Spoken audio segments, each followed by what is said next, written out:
Hello বন্ধুরা, তোমরা সবাই কেমন আছো? আজ আমরা একটা বিয়ে বাড়িতে এসেছি। তো বিয়ে বাড়িতে এসে এদিক ওদিক না তাকিয়ে পুরো একদম খাবার টেবিলে চলে এসেছি। আজকে বিয়ে বাড়ির খাওয়ার মেনুতে কি কি আছে সেটাই আজকে তোমাদের সাথে শেয়ার করব। তো প্রথমেই দেখো আমাদের ভেজিটেবল চপ দিয়েছিল। তো তারপরে এই যে কাশ্মীরি আলুর দম আর ফ্রাইড রাইস চলে এসেছে। তো এটা দিয়ে এখন খেয়ে নিচ্ছি। তো আজকের বিয়ে বাড়ির সব রান্নাগুলোই কিন্তু খুব সুন্দর হয়েছিল।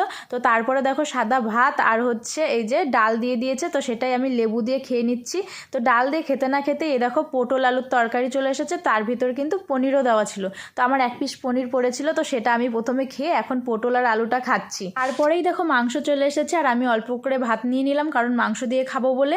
তো আজকের বিয়ে বাড়িতে কিন্তু প্রচণ্ড গরম ছিল, কেউ কিন্তু ভালো মতো খেতে পারেনি, কারণ সবাই ঘেমে একদম সবার অবস্থা খারাপ হয়ে গেছিলো।